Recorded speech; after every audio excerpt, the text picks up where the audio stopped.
Ibu, Bapak, dan Saudara,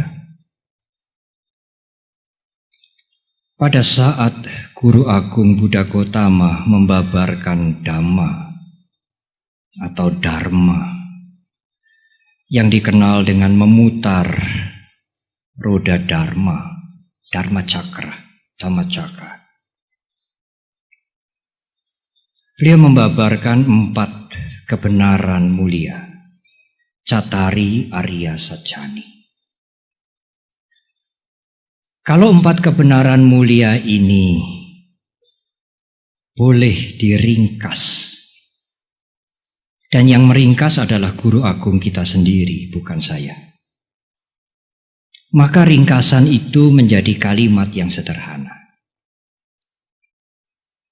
Guru Agung kita pernah menyampaikan kalimat itu kepada Biku Anuradha. Jadi kalau 4 kebenaran Arya, Cattari Arya Sajjani diringkas kepada Anuradha, Guru Agung kita mengatakan, dulu maupun sekarang yang kuajarkan hanyalah tentang penderitaan dan lenyapnya penderitaan. Ibu, Bapak, dan Saudara, persoalannya sekarang adalah tidak ada seorang pun yang senang menderita. Semua orang moh duka. Apapun agama, kepercayaan, golongan, dan sebagainya. Siapakah di antara kita yang ingin menderita, yang senang menderita? Tidak ada seorang pun yang senang menderita. Semuanya tidak ingin, tidak senang menderita. Semuanya ingin melenyapkan penderitaan. Ibu, Bapak, dan Saudara, mohon maaf kalau saya harus menyampaikan. Tetapi keinginan tinggallah keinginan, Ibu, Bapak, dan Saudara. Kita sering tidak sungguh-sungguh melenyapkan penderitaan. Kita tidak senang menderita, kita emoh menderita, tetapi kita tidak sungguh-sungguh melenyapkan penderitaan. Apa yang kita lakukan? Yang kita lakukan hanya menutup-nutupi penderitaan, tidak melenyapkan penderitaan.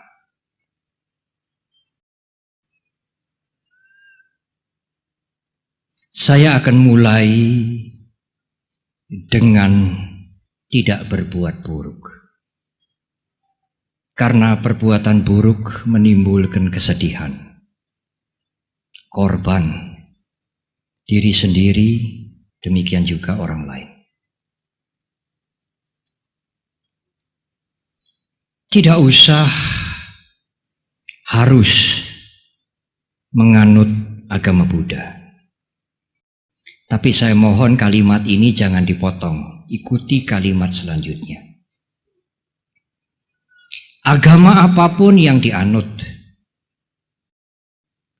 tidak harus mengerti hukum karma, hukum sebab akibat. Mengerti hukum karma atau tidak meyakini hukum karma. Mengerti anicca atau tidak mengerti anicca. Mengerti dan meyakini anatta atau tidak mengerti anatta sama sekali, tidak soal, saudara. Siapapun, apapun agamanya, apapun keyakinannya, menimbulkan korban, menimbulkan kesedihan, menghancurkan.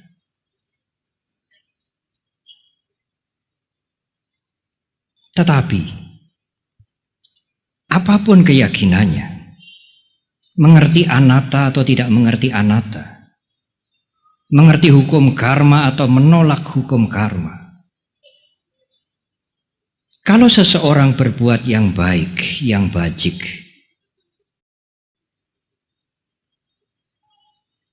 mengendalikan dirinya dari perilaku yang buruk, menolong, membantu, meringankan mereka-mereka yang menderita. Perbuatan mereka adalah perbuatan yang baik. Kebaikan membawa manfaat pada orang banyak, dan kebaikan membawa manfaat pada dirinya sendiri. Keburukan tidak hanya merugikan dirinya, tetapi setiap perbuatan yang buruk tentu memakan korban. Dari yang sederhana, mencaci maki, memfitnah, mencuri, selingkuh, menyeleweng, berbohong, ketidakjujuran, sampai kepada pembunuhan dan sebagainya. Pasti membawa korban. Istri, anak, suami, lingkungan, dan orang banyak.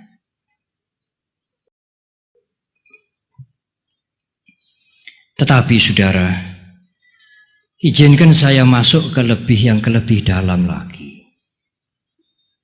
Tetapi dengan tidak berbuat buruk yang menghancurkan kehidupannya sendiri dan merugikan orang lain, dengan banyak berbuat bajik, banyak berbuat baik, tidak menyelesaikan penderitaan. Saya mengulangi kalimat ini. Ya, menghindari keburukan, mengendalikan diri dari perbuatan buruk yang menghancurkan orang lain, yang membawa korban, ya. Dan berbuat bajik, berbuat baik, semaksimal mungkin, benar, tetapi tidak berbuat buruk dan berbuat bajik tidak mampu melenyapkan penderitaan.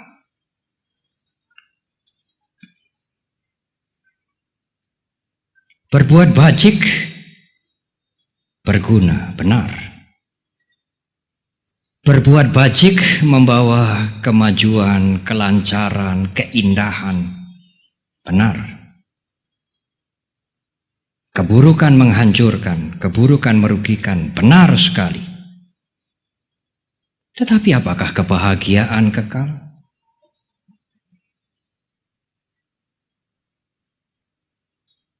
Tetapi apakah kelancaran, kenyamanan itu bisa melenyapkan penderitaan untuk tidak timbul kembali?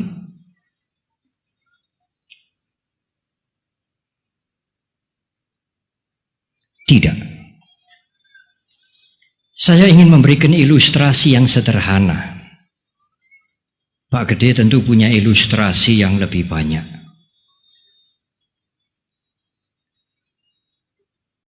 Mungkin ilustrasi yang sebagai biku saya tidak boleh cerita karena nggak pantas, Pak Gede boleh. Ibu, bapak, dan saudara. Saudara sudah mempunyai tekad yang kuat, samadana dalam bahasa Pali, untuk tidak berbuat buruk. Apakah itu tidak terpuji, Bante? Terpuji. Kemudian ibu bapak banyak menanam kebajikan, menolong, beramal, berdana. Apakah itu tidak terpuji, Bante? Sangat terpuji. Tetapi suatu saat ibu memberikan satu bungkus roti yang enak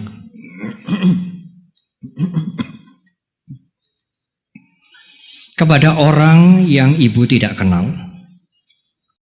Tetapi ibu berjumpa di mall atau di airport atau di stasiun atau di terminal.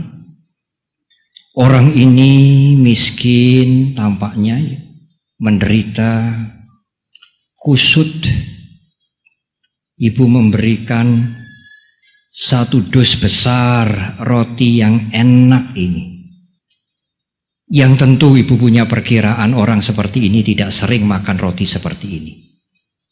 Dan ibu memberikan dengan terbuka, ini untuk kamu, makanlah.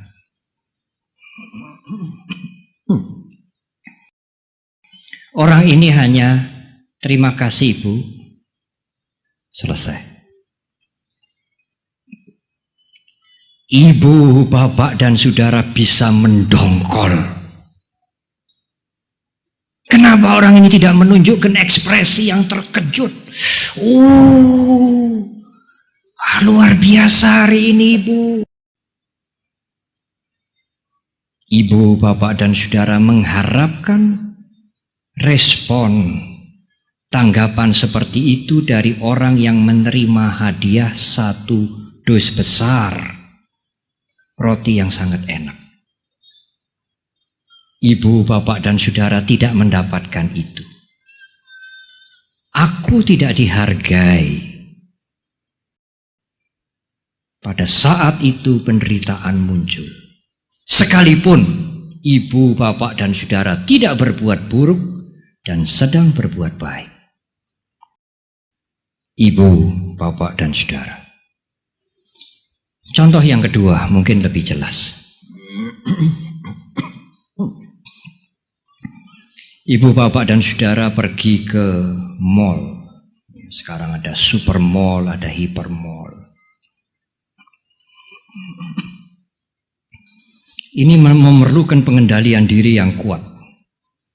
Kalau orang pergi ke mall, niatnya tidak beli juga nanti akhirnya beli. Ibu, bapak, atau saudara melihat barang yang bagus. Oh, bagus juga ini untuk dibeli. Harganya tidak murah. Tidak sekedar ratusan ribu, juta. Puluhan juta.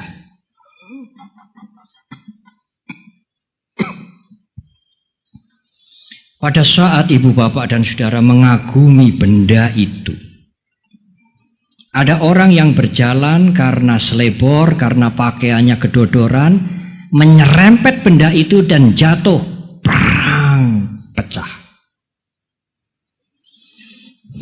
Ibu, bapak, dan saudara bersedih, aduh, sayang sekali orang itu sembrono.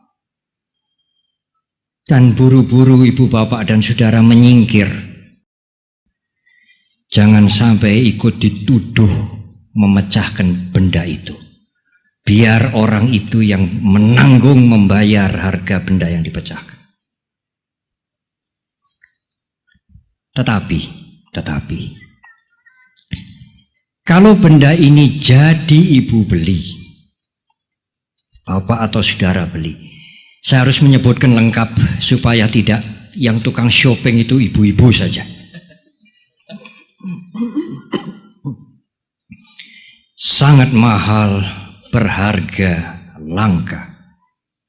Dan uang yang dikeluarkan cukup banyak. Sekian belas juta. Benda itu kemudian dibawa pulang dengan hati-hati dan sampai di rumah. Setelah sampai di rumah beberapa hari karena beberapa hal, benda ini juga jatuh, perang, pecah. Aduh, penderitaan luar biasa ibu, bapak, dan saudara. Dan kejahatan bisa muncul. Caci maki, sumpah serapah. Apalagi yang memecahkan itu pembantu atau karyawan. Kalau yang memecahkan dirinya sendiri, penderitaannya dia sangat hebat. Mengapa? Dibandingkan pada waktu benda yang sama pecah pada waktu masih di toko. Pada waktu masih di toko belum ada hubungan antara Anda dengan benda itu. Setelah Anda membeli dan membawa ke rumah, sekarang ada hubungan. Benda itu bendaku. Barang yang mahal itu sekarang milikku. Kemelekatan itulah yang membuat kita menderita. Bukan persoalan kita sudah tidak berbuat jahat, kita tidak menderita. Dan kemelekatan yang terbesar bukan kemelekatan kepada bendanya, tapi kemelekatan kepada aku. Aku sudah memiliki benda itu. Sekarang benda itu hancur. Robeklah aku.